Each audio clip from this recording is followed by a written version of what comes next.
बिहार के भोजपुर के बिलौटी गांव में हुए भरत तिवारी एनकाउंटर के मामले में अब एक बड़ी खबर सामने आई है और ये खबर ऐसी है, करीब 1.5 महीने बाद आखिरकार उस पुलिस वाले पर शिकंजा कस गया है जिसने भरत तिवारी को पहली गोली मारी थी। बिहार पुलिस ने उस एसटीएफ के जवान को गिरफ्तार कर लिया है जिसने सरेंडर करने के बावजूद भरत तिवारी पर अपराधियों की तरह गोली चला दी थी। जी हाँ, इस जवान का नाम है अक्षय कुमार।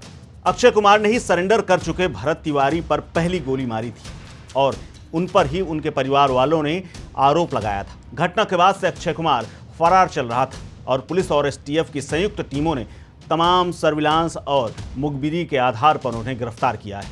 लेकिन आखिरकार ये अक्षय कुमार है कौन और आखिरकार इसकी गिरफ्तारी क्यों हुई और क्यों इसने पहली गोली चलाई, जरा ये भी जान लीजिए।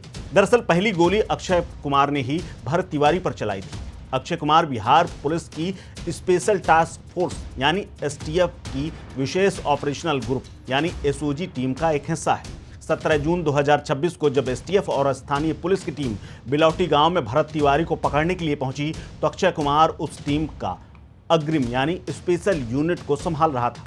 लेकिन अचानक ये कैसे हुआ और कैसे एसटीएफ का जवान फंस गया, जरा ये भी जान लीजिए। दरअसल जब भरत तिवारी और पुलिस का आमना सामना हुआ तो कुछ देर बाद भरत तिवारी ने असलहा पुलिस की तरफ फेंक दिया।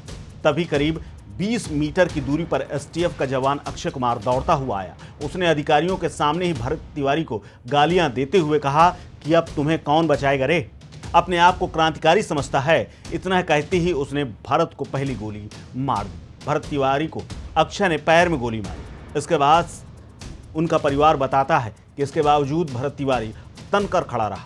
ये देख करके तत्कालीन एसडीओपी राजेश शर्मा ने दूसरी गोली चलाई। इसके बावजूद उसके चेहरे में मुस्कान थी, वो धीरे से गिर चुका था। इसके बाद उस वक्त के तत्कालीन थाना अध्यक्ष राजेश कुमार मालाकर ने तीसरी गोली मारी।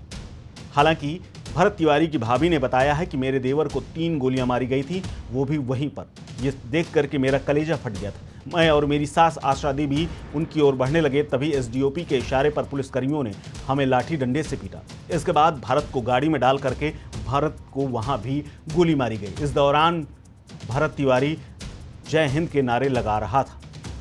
सुमन ने उस वक्त भी बताया था कि पुलिस उसे बिलौटी गांव के पीछे वाले रास्ते से ले गई और चलती गाड़ी में 2 गोलियां मारी, जिसके सबूत पोस्टमार्टम रिपोर्ट में सामने आए थे। खून से लथपथ भरत को काफी देर तक गाड़ी में इधर उधर घुमाया गया। उसे पुलिस अपने साथ अस्पताल नहीं ले जा पाई और बीच में ही दूसरे थानों में ले जा करके रखा और उसके बाद फिर अस्पताल में भर्ती कराया।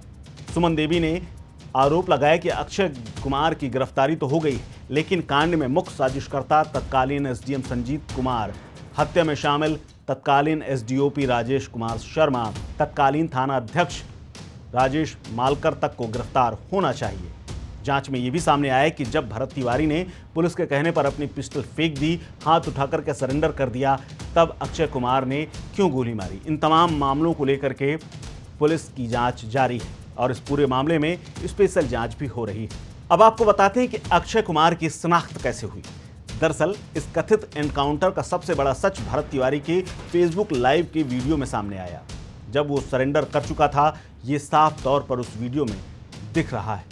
भरत निहत्था था, पुलिस के सामने हाथ खड़े कर चुका था। भरत की मां आशा देवी और परिजनों ने आरोपों के बाद खुद मुख्यमंत्री ने पूरे मामले का संज्ञान लिया था और ये तक कह दिया था कि वो एक मानसिक रूप से थोड़ा सा बीमार एक जवान है जिसको गिरफ्तार कर लिया गया है। लेकिन उसके बाद जब गोलियों के निशान उसके शरीर में मिले, उसकी मौत हो गई, तब मामला पलट गया। यानी फिर मामले का संज्ञान दोबारा सम्राट चौधरी ने लिया और उसके बाद अफसरों के ऊपर कार्रवाई की भी मांग चल रही है। क्या अफसरों के कहने पर चली गोली? दरअसल अक्षय कुमार की गिरफ्तारी इस केस का एक अहम हिस्सा भी है, क्योंकि भरत की मां की तरफ से जो एफआईआर दर्ज कराई गई थी उसमें सिर्फ अक्षय का ही नहीं बल्कि तत्कालीन जगदीशपुर एसडीओपी राजेश शर्मा, शाहपुर थाना अध्यक्ष राजेश मालाकार और कई वरिष्ठ अधिकारियों के भी नाम हैं।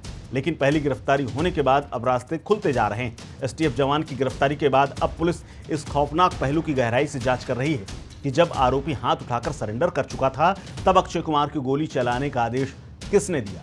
इस गिरफ्तारी के बाद अब एनकाउंटर में शामिल बड़े पुलिस अधिकारियों तक गाज गिरने की धीरे धीरे संभावनाएं बढ़ती जा रही हैं। फिलहाल इस पहली गिरफ्तारी के बाद आपको क्या लगता है, क्या वाकई में बड़े अधिकारी भी गिरफ्तार होंगे? शेयर कीजिए अपनी राय, अपना ओपिनियन हमारे साथ।